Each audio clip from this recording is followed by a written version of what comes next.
There is a moment in ancient history where almost every civilization describes the same event. A great flood that reshaped the world, erased cities, and forced humanity to begin again.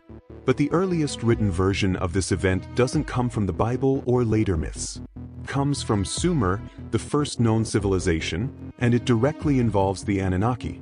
Before we continue, if you appreciate clear and direct videos about ancient records and unexplained events, leaving a like helps this content reach more curious minds. The Sumerian flood story appears on clay tablets more than 4,000 years old. The most complete version comes from the Epic of Atrahasis, and another appears in the Epic of Gilgamesh.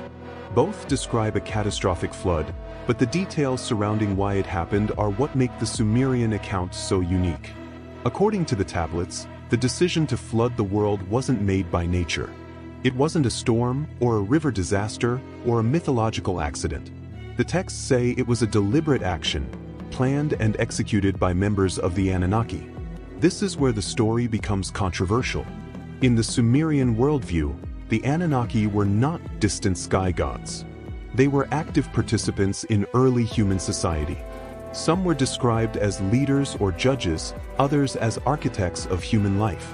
But the flood narrative reveals internal conflict among them. The tablets describe a disagreement between two central figures, Enlil and Enki. Enlil, associated with authority and order, believed humanity had become disruptive. The texts say humans were growing rapidly, building more cities, making more noise, and disturbing the work of the gods. Enki, on the other hand, is described as a protector of humanity, someone who taught humans skills, agriculture, and survival.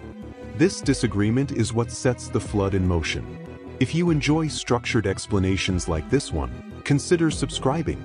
It helps us keep exploring these ancient sources in a clear and factual way.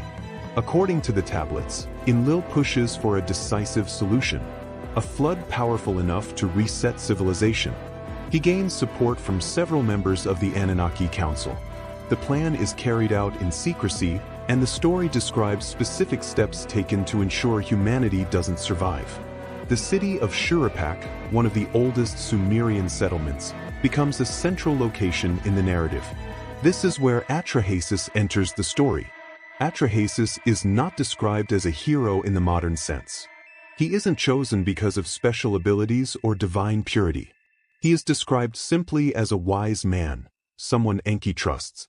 And because Enki disagrees with the destruction of humanity, he warns Atrahasis in private. The tablet describes Enki speaking to Atrahasis through a reed wall, so that he doesn't technically break the rule against warning humans. The message is practical and direct. Build a large vessel, seal it with pitch, take animals and supplies, and prepare for extreme water. The tone is not poetic. It reads almost like survival instructions. When the flood begins, the tablets describe it with surprising detail.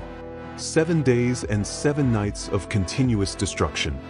Winds tearing through cities. The deep ocean rising above the land. People clinging to rooftops, shouting, crying out, until the world goes silent. And then the text describes something unusual. The Anunnaki themselves react with fear. The tablets say they retreat to the highest heavens, trembling at the scale of the flood. Some are described as weeping. Others express regret. The destruction is so complete that even the ones who planned it are overwhelmed by the outcome. This is one of the reasons researchers take the Sumerian flood story seriously. It lacks the triumph or divine righteousness seen in later versions. Instead, it shows uncertainty, conflict, and consequences. After the floodwaters settle, Atrahasis releases birds to test the ground, a detail later mirrored in other flood traditions. When he finally leaves the vessel, he offers a sacrifice. The tablets say the scent attracts the Anunnaki, who gather around it. This leads to another significant moment. Enlil discovers that Atrahasis survived. At first, he is furious. The plan was supposed to be absolute. But Enki explains his reasoning: humanity shouldn't be destroyed completely. Instead, new rules should be established to prevent overpopulation. The final part of the tablets describes solutions such as shorter lifespans, diseases, and limitations, not as punishments, but as ways to keep balance. This ending separates the Sumerian version from all others.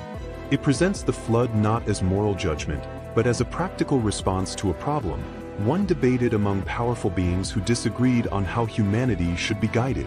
The role of the Anunnaki is central. They are not distant creators. They are active decision-makers.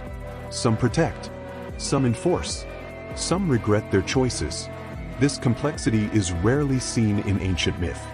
Now, why does this topic generate so much curiosity today? Because the Sumerian tablets are the oldest written flood account in history, predating many others by centuries. And unlike later stories, they include identifiable cities, identifiable rulers, the political council, conflicting motivations, and detailed instructions describing the survival event. This combination of myth, administration, and realism makes the narrative difficult to categorize. It doesn't fit neatly into myth or history. It feels like a mixture of both. If this topic reminds you of someone who loves ancient mysteries, feel free to share this video with them. Sometimes the oldest stories raise the most modern questions. In the end, the Sumerian flood story remains one of the most influential accounts in human history. And whether the Anunnaki were symbolic figures, misunderstood deities, or something else entirely, the tablets show one thing clearly. The earliest civilizations believed their world was shaped by beings who didn't always agree, beings whose decisions left a permanent mark on humanity.